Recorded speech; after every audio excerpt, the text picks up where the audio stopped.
Hello, ladies and gentlemen. Welcome to another episode of the Funky Marketing Podcast. This one is special, and it is one of those where I'm alone without a guest, and we are going to dive deep into how influencer-led content is reshaping the B2B landscape. If you don't know who I am, my name is Nemanja Živković. I'm hands-on marketing strategies that bring tangible result. Usually, that's what I do with a little bit of funk. That's why this podcast is called Funky Marketing, and my company is called Funky Marketing as well. Remember, 4 Ps. Seems like we all forgot about the basics, the foundation, and usually the solutions for the complex problems is in solving the foundation. I help mid-size, high ACV, and long sales cycles B2B companies win by facilitating their sales and showing their unique advantage, which is how I see marketing and what marketing should do in those companies. But before I get deep into our today's topic, I just want to make sure that we are going live. We are. If you are watching this, feel free to ask questions anytime. I will try to answer all of your questions if I can. And let me just see it. Yep, that's how we're gonna roll. So before we dive deeper into our today's topic, let's address something important. Like LinkedIn is changing, and it's changing fast. It moved as far as possible from the virtual CV.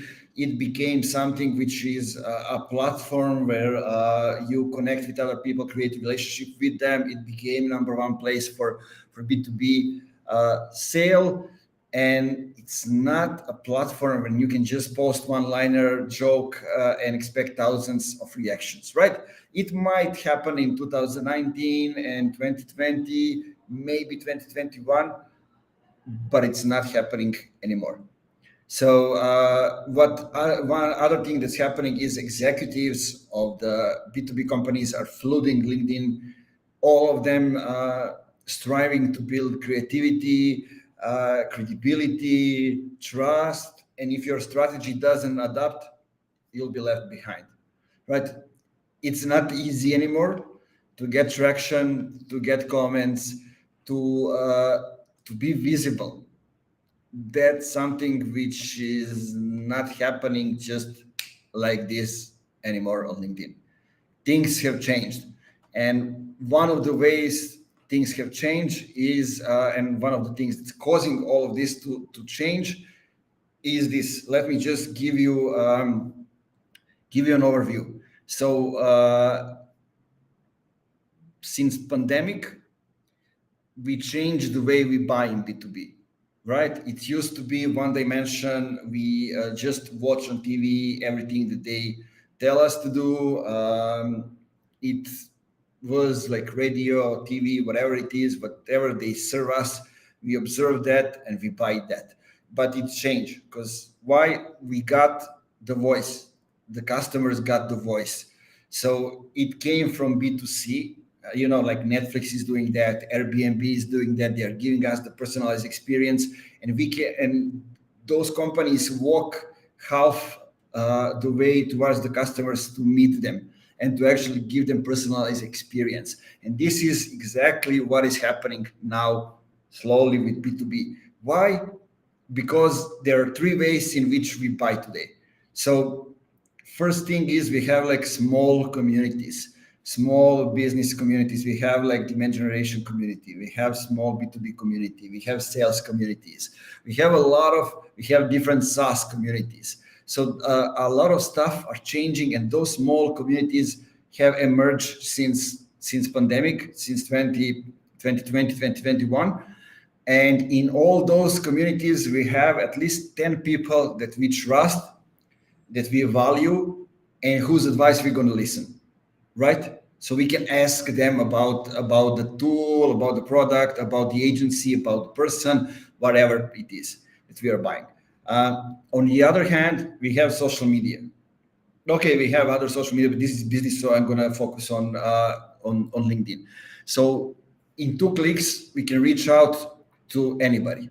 We can reach out to anybody and ask them, right? And we can also use our feed to kind of ask a different set of questions. I was like, I don't know when it was, like a few months ago, I was buying the tool for the social media scheduling before LinkedIn allowed that option, and before I started using Autodap. Um, and the thing was, I first asked on LinkedIn. I asked my connections, about recommendations. Then I asked in certain communities. Um, so we have this social media platform where we ask people about things. That's the second thing. And the third thing is the one that, we all know 3 to 5 people that we trust, that are on the same position as we are, or maybe more experienced. And we can ask them, did you use this tool? Did you work with that person? Did you work with that agency? Is that product the right fit for us, for the company of that size?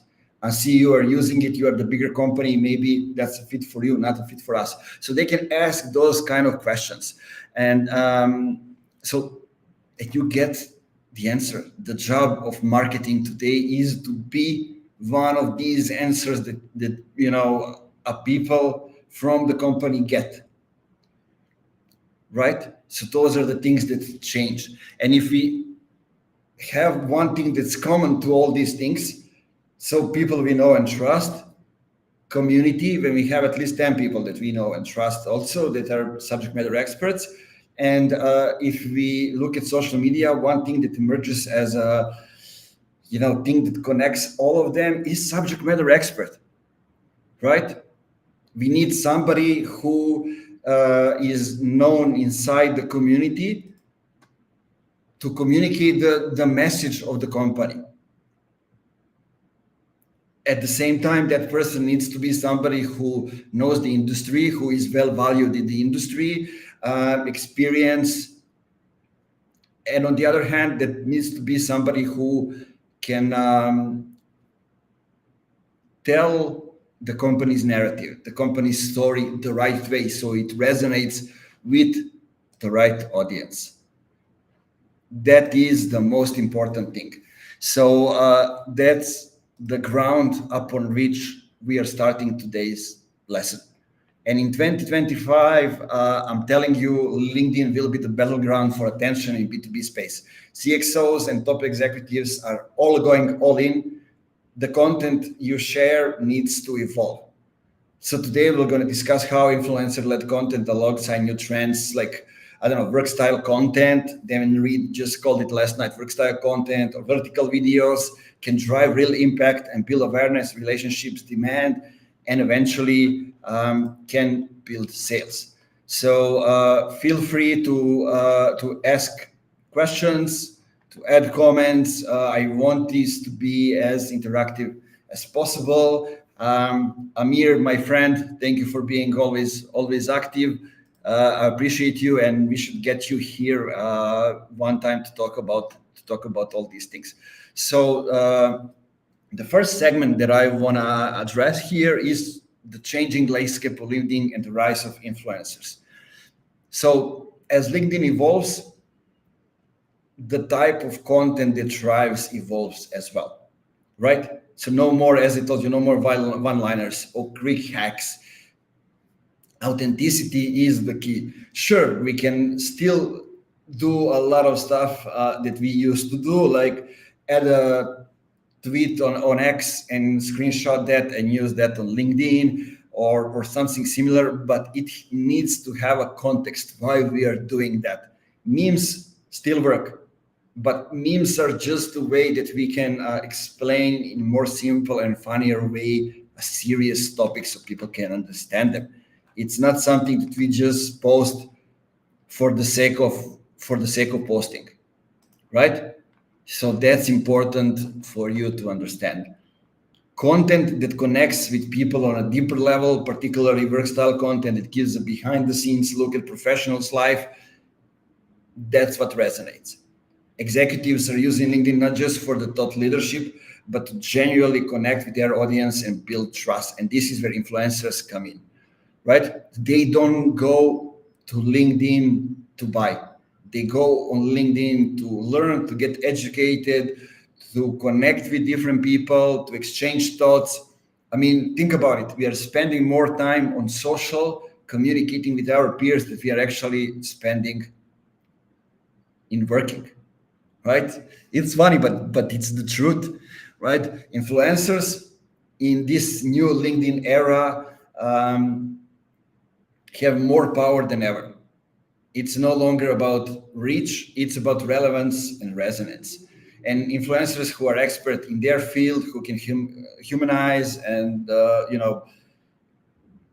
who can talk about challenges and opportunities of their industry in a human way, in their own unique way, are the ones who are building real relationships and driving engagement. That thing with influencers was happening in B2C for years now, and it was slowly coming to B2B, and now it's boom, it's here, it's there. It's not something that is gonna come in; it's already there. And what I wanted to tell you is how I'm trying and doing this thing since 2020, I think. And let me give you an example. How did I know that this thing is coming? Sure, we have Favicon, which is, I guess we can call it a SaaS tool that actually help influencers and companies choose the right influencers to work with. If you didn't check Favicon with a K, go and check it out, see your score and see how do you rank and for which categories, industries, and where do they see you, right? It's interesting, kind of like a competition. And if you sign up and actually validate that you are a creator, it's easy to go in there and work on your LinkedIn presence based on that. And a lot of companies are now using Favicon to kind of choose the right influencers. It eventually even gives you it assumes how much you should pay to a creative based on the data that they're gathering, right? Amir is saying, as I was telling a friend, how do you share knowledge and content that works for you, for your recipe, your audience? Memes and other things are okay, and you can have fun a couple of days, but overall, if you can show your stuff, you got a better chance at leverage for LinkedIn for business. Let me add to this, Amir. So you're right, but memes can prove that as well. Just type in search Elena Verna and check it out. Check it out what she's doing. Also find memes related to product-led growth on Google. She's also first on Google when it comes to that kind of content. So there are ways to show these things. If you know how to show and you have results and you know your things, you can show them even through the memes. So that's important to know. But let me get back to what I was saying. So a huge company reached out to me. I'm not going to mention names, but they were known in B2C space and like building websites, website builder, and those kind of things. And they reached out to me saying that they have now developed a B2B enterprise product. It's already working. They already having customers, but nobody knows about it, right? So they are now entering B2B. They have a brand in B2C. People know them, and they are already working with influencers in B2C. But now it's a B2B thing, and now they need to approach things in totally different way. So, and the thing is, it's not just relying on traditional influencers, right? It's going behind the scenes insights from the industry expert who are willing to share their real challenges and successes. So the thing that they were streaming for and the program we created was the one where it's something that I already tried and it worked for Funky Marketing, is finding out who is their ICP, right? Who is their ideal customers, and finding who are the people who are influencing those people. So I don't want their ICP. I want people who are actually influencing their ICP alongside with their ICP. Right? A little bit complex, but it's actually not.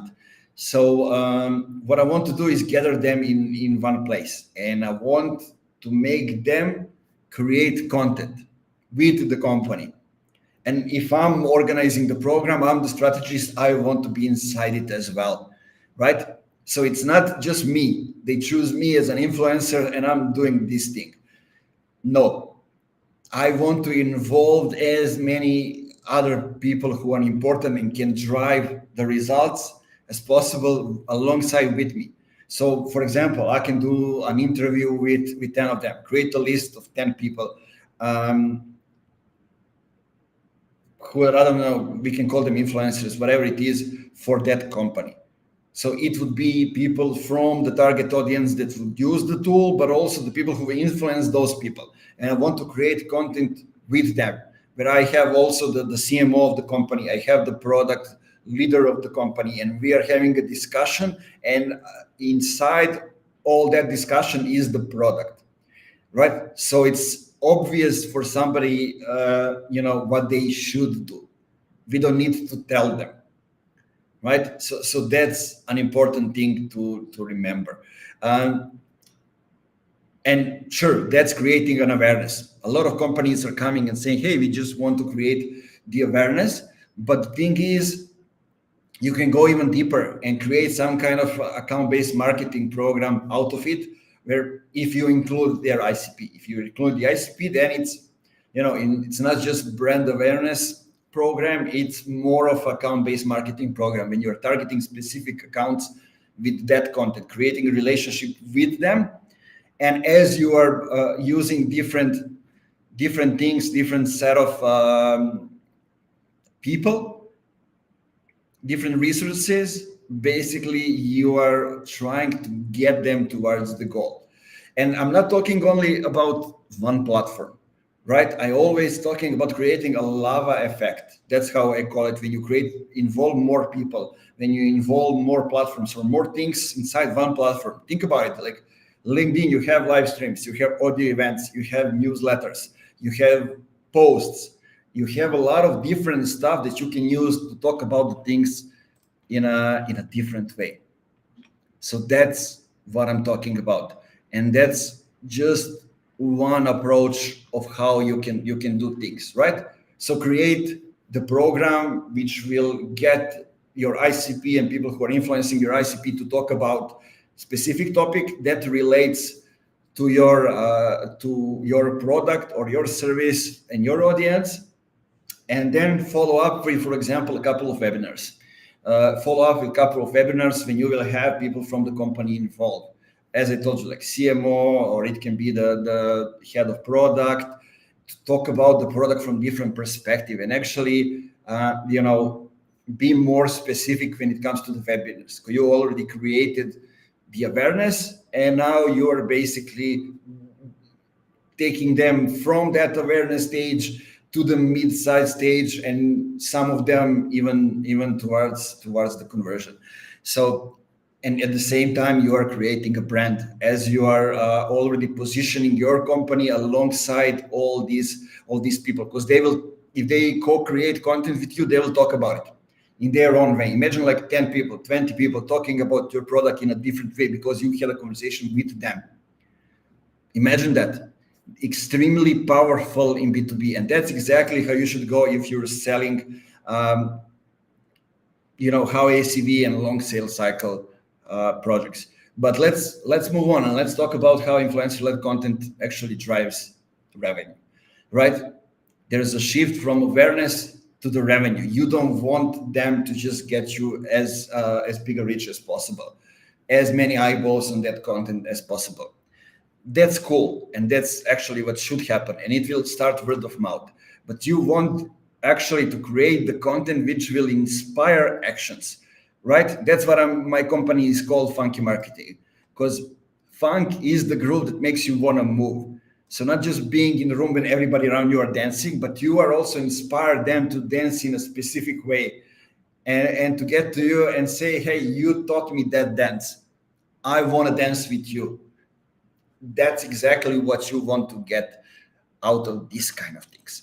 So influencer marketing isn't just about creating awareness anymore. It's about creating demand and creating a conversion.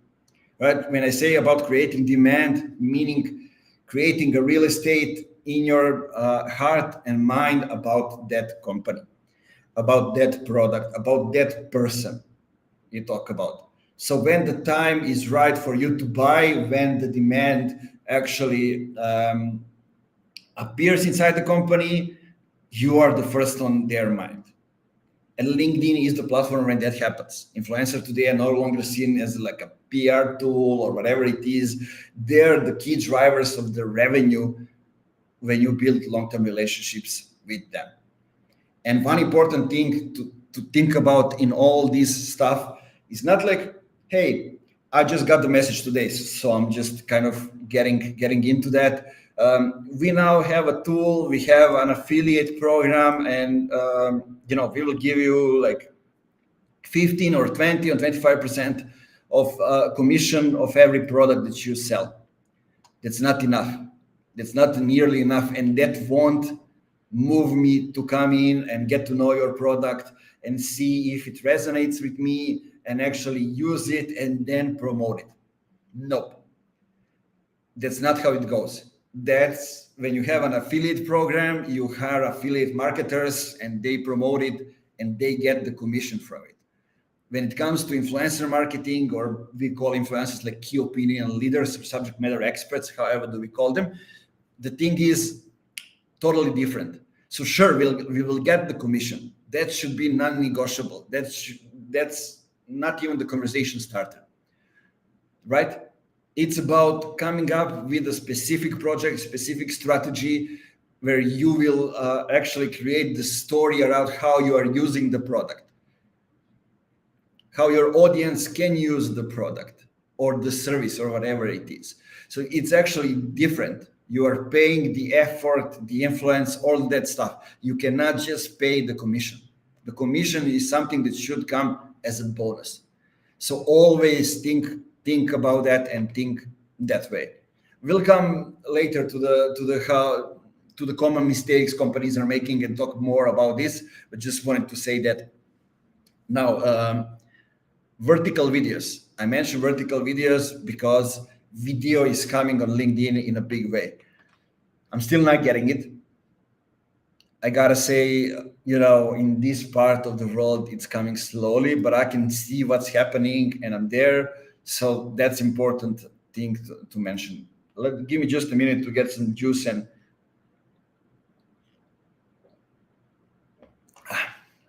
you read what my brother Amir is saying. Some people like doing advisory and post for companies, but so many need to believe in the product too. Yes, that's extremely important. To be honest, sometimes, you have a great product and you understand it, but you cannot use it. For example, for me, I'm a solopreneur, right? I have a team, but they are not inside the company. And I cannot use all these things. For example, I don't have a CRM. I don't have a need for it at the moment. So I cannot use a lot of things, but I was a performance marketer before. I've done it. I've done it with bigger companies. I've done it with mid-sized companies. I've done it with the small startups. So I know how these things work. So I can try it on. And I know these people, the kind of the connection between them and the tool, so I can recommend the tool. But I won't say that I'm using the tool. I will tell you, I will, for example, interview some person from the company. Like I had a newsletter with Dealfront. I interviewed the CMO. I asked him specific questions. How can marketers use one product? How can salespeople use another product? Do you get a clash with those two?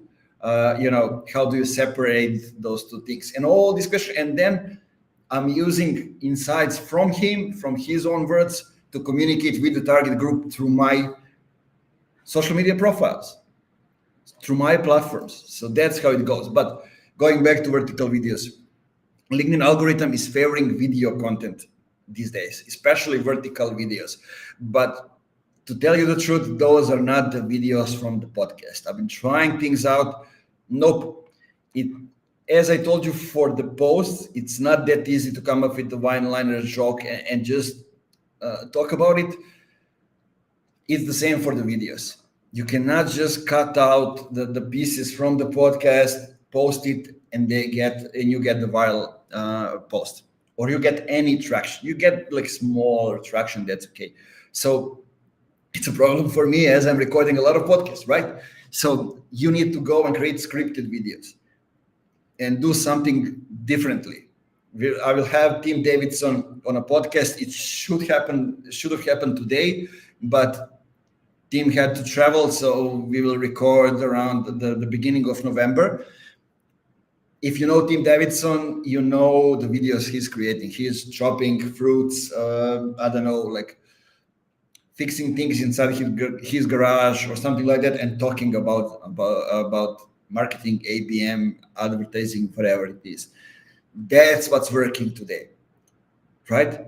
And this is where you can repurpose influencer collaboration. So a quick, authentic, vertical videos from an influencer that's sharing insights and challenges is getting today a massive reach. So when done right, this content has the potential to convert viewers into engaged prospects, right? Because it's telling things from their own perspective. To give you a perspective from my side, when I was starting 2019, 2020, like Chris Walker was, coming out of every fridge from the people who use LinkedIn, right? Chris Walker was everywhere talking about content creation, talking about demand generation, those kind of things. Then we had my buddy Andrej Zinkiewicz as well, talking in a different way. So when I was at the conferences with them, I could not talk about the same way about the same things that they're doing, because like I don't have resources to the companies that Chris does in the US. So I cannot go and share my screen and get those results because he's already doing that. Andre is, on the other hand, showing system, processes, different kind of stuff. So I cannot do that as well. So what can I do? I can talk about the things in as simple as possible way, so everybody understand them. Everybody understand what is demand generation, what is demand creation, does it exist at all? What is marketing today, how it is. Remember how I explained to you at the beginning? It's very actually easy. We have 3 points. So communities, social media, and people we know and trust inside our phones. So we need to be on top of mind for those people inside those conversations when it happens. Marketing need to facilitate that sales, but giving exactly to the people what they need in each stage. And this is where influencers are extremely, extremely important for all of this. So that's what I'm talking about. One mistake companies make is focusing too much on these vanity metrics. And in this new era that is coming on LinkedIn, success isn't measured by likes or shares. It's measured by lead generation and conversions. So the thing that you should follow if you do influencer-led content is direct increase in qualified leads and eventually in the revenue. Right? The content should be relevant, authentic, and deliver consistently, showing as many as possible specific examples. How does what company says really shows up in practice, right? So that's what should happen. And sure, you will get the brand, you will get the awareness, you will get the exposure because you are creating content with other people, but you want to create what I call the lava effect. So it goes from different directions. It's not just it's just one post and LinkedIn shows it in an empty feed and boom, you don't get anything from that. But hey, the influencer got, I don't know, like $500, $1,000 $5,000, but you got nothing as a company. So you need to change the way you think about things and approach them from different perspective. Let's talk about some common mistakes companies make when it comes to influencer marketing. So first one is ignoring the shift towards the content that we are talking about. Companies still rely on purely polished corporate messaging and missing totally the point. LinkedIn users now connect more with style, with work style, which is authentic, which is behind the scenes look into real professional lives, not just coming out like the day in the life of a professional. Sure, okay, that can work, but who cares? It's actually how you are using the tool, some kind of, how I would call it, like user generated content, but for the tech companies. So let the influencers share their experience in an authentic and raw way, the way they are doing it, right? So, for example, I was just recording yesterday a video while I was riding my bicycle. That's one way to do it. Then you are walking on the street. The third one is, so that's one part when you are moving and things are moving around you. So it's not boring. The other thing is I can share my screen, go and show how I'm using specific tools. Also, what I can do is use a green screen and talk about the things. And behind me, I can analyze the results, the stuff, the product, campaigns, whatever it is. I can talk about it just like journalists are doing. So there are a lot of stuff that you can use. Yeah, add a B-roll, of course, that will just kind of make things more interesting. But think from that perspective, right? Make your brand build trust by being human. That's extremely important. Like companies like to see like, okay, it's sunshine and flowers and all these things, but it's not. We all know it. And if you show it in a way which is, not resonating with reality, guess what? You will get also people who are, has nothing to do with that. You will get people who will buy the product, who don't believe in it, who will just move on soon. You will get people who apply for the jobs in your company that don't believe in your mission and your culture and everything because you showed them wrong or you showed generic messaging and you did it in a totally different way. So another mistake companies are making is treating influencers like paid media. Treating influencers like a paid media is a huge mistake companies are making. It's just one of ad channels. No, it's not. I mean, it's tempting to think that a single post would move the needle for your product or for your service, but what really works is long-term engagement. Influencers should be involved in the content creation process, not just giving a script to follow. That's just bullshit. I'm refusing those kind of things and I'm hating on subject matter experts, influencers who are doing that. If company comes to me, as every influencer should think like this, I want to work with them to understand who is their ideal customer. How do they buy? How is the process going? And what can be my place inside of them to help them move the needle, to help them skip a few steps and facilitate the buying process. That's what I should do. Because if our audience resonates, the audience trusts me. For some reason, I have 27,000 followers on LinkedIn, and those people trust me, right? So I can help the company by helping those people. If that product that I'm promoting actually helps those people, I need to find a way to communicate it in my own way so the audience understand that. And that's all that you need to know and to think about. Another mistake companies are making is not capitalize on video content. Text posts are pretty okay, but everybody can do them now in the times of AI. And a lot of people think that we don't notice when they just edit a little bit the post and use AI, and I'm totally for it. But you need to train AI, ChatGPT, whatever it is, on your profile, and it doesn't happen in a day. You need to take time and educate them, give them enough data, feed them with all kind of documents that you are preparing, so they know how you are thinking, they know your tone of voice, and then you can use them to kind of come up with the content, and that content will be interesting. So it's not AI that is not creating interesting content, it's the person which is not interesting. So always think about that.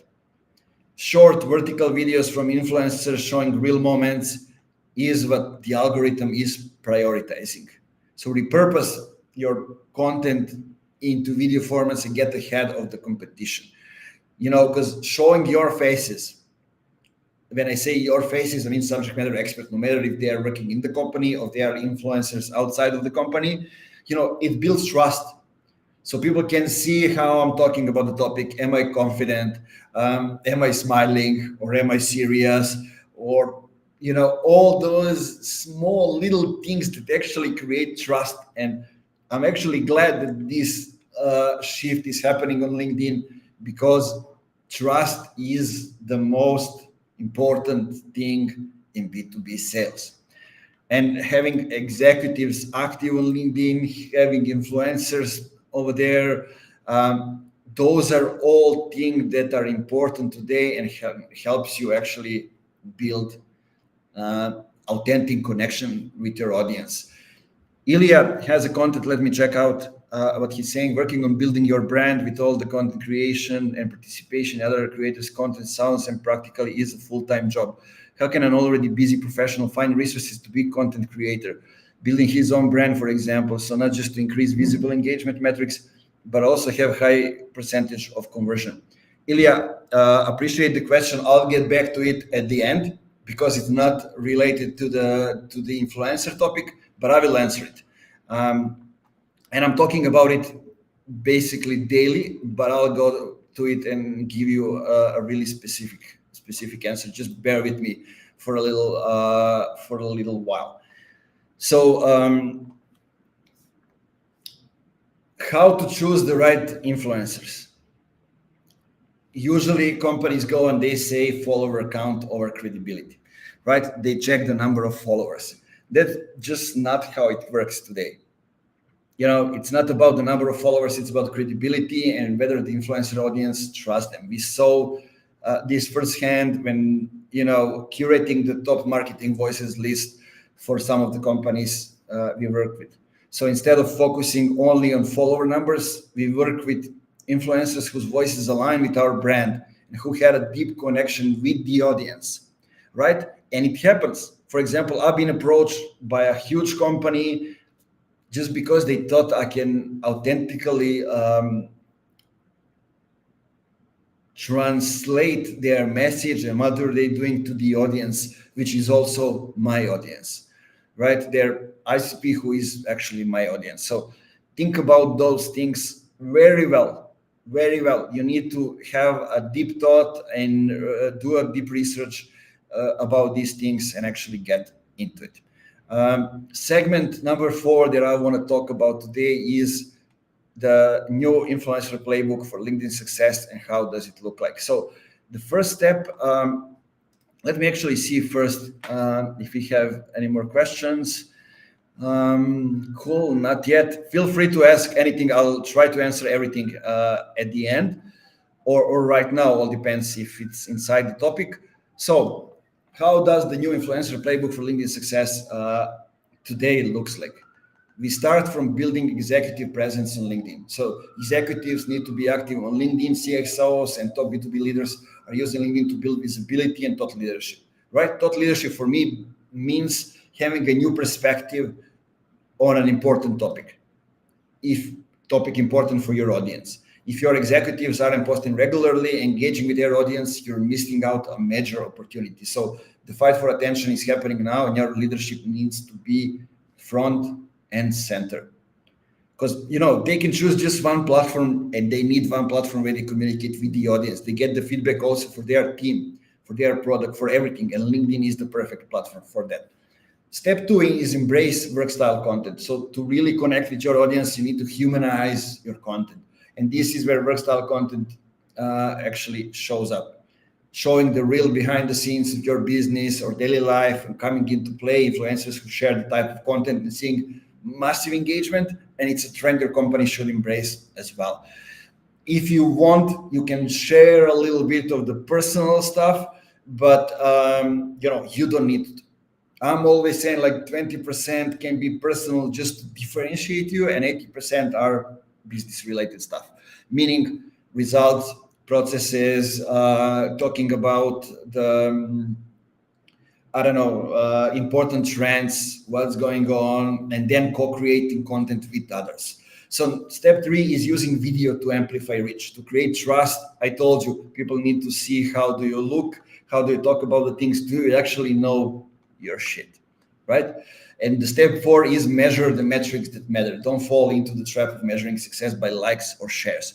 Track lead generation, engagement, conversions to see the real impact of your influencer campaign. So go all the way, track things all the way, not just the last touch attribution. The content you co-create with influencers should be a key part of your revenue strategy. And you should go, so that's the part inside the company. You create the influencers inside your company because you have the subject matter expert. At least you have your founder or the CEO.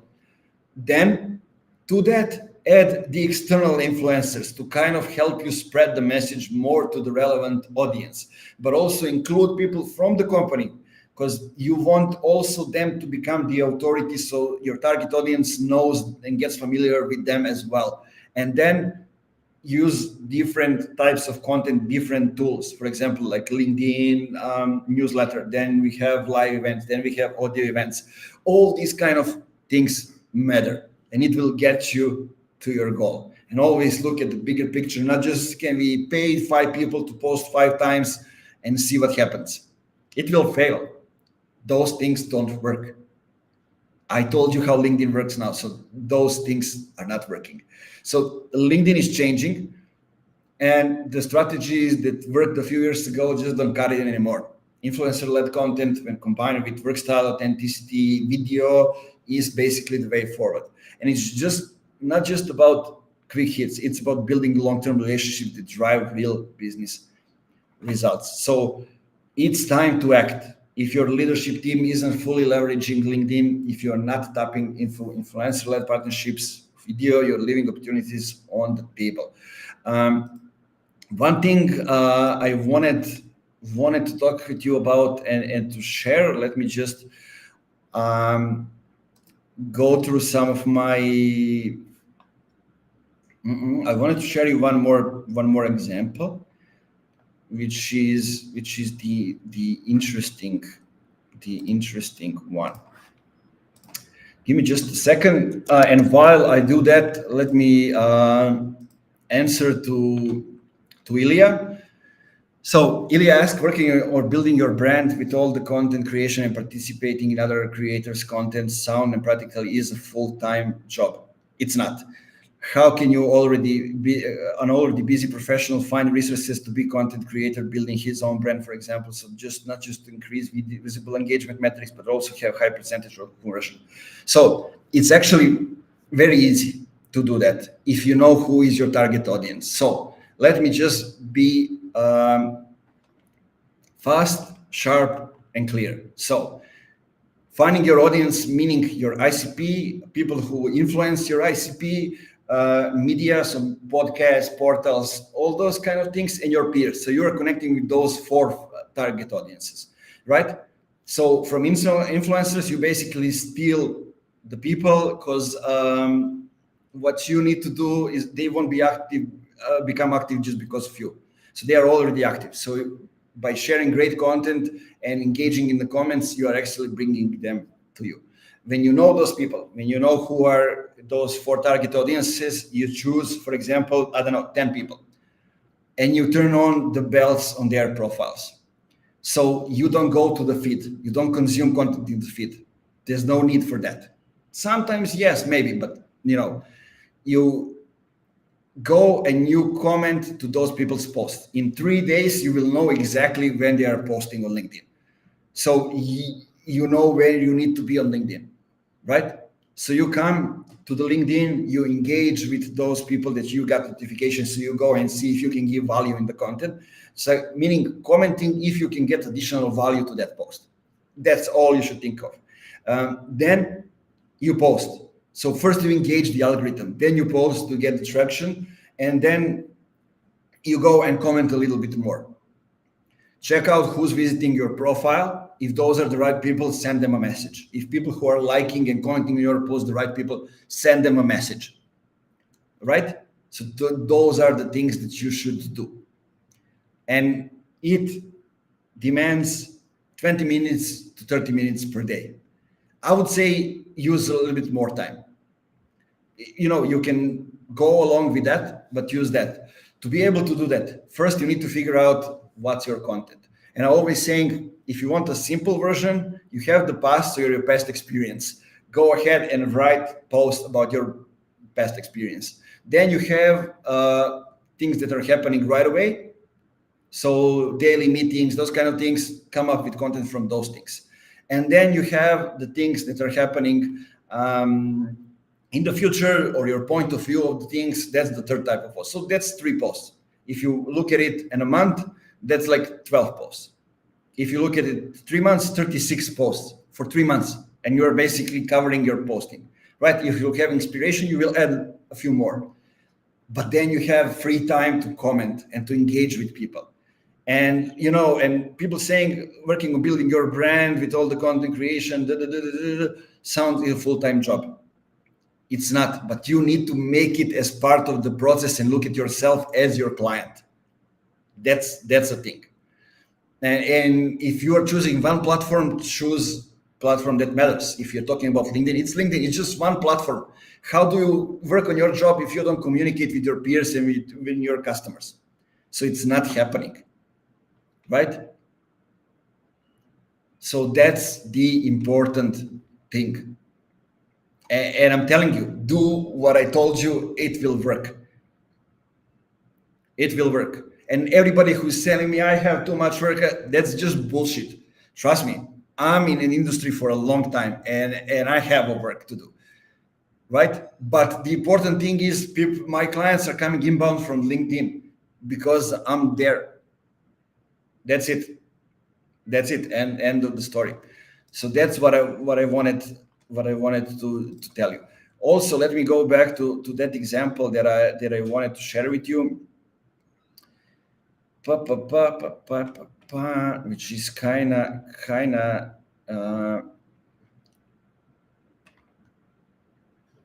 interesting.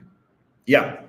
Okay. So talking with Ashley Faust from Atlassian, there is one thing that they did. They hired technical evangelists whose job is to create educational content for their industry peers. Right? They did something which is a little bit different. And this led to long-term revenue growth because these influencers help solve real problems. And in the process, naturally bring Atlassian's product into the conversations. Right? So they did something reverse. They basically added external influencers to the internal processes and did something which is a lot different. So yeah, Ilya, no problem. I hope it was helpful. I'm always here. We can jump on a call and talk about these things anytime. But that's the excuse that I'm hearing all the time from the executives, right? But it's until they start seeing the potential of it.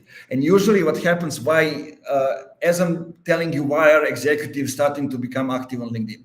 For one specific reason, because marketers have become better at explaining them how LinkedIn is connected to the company's results, right? That's the single reason it happens.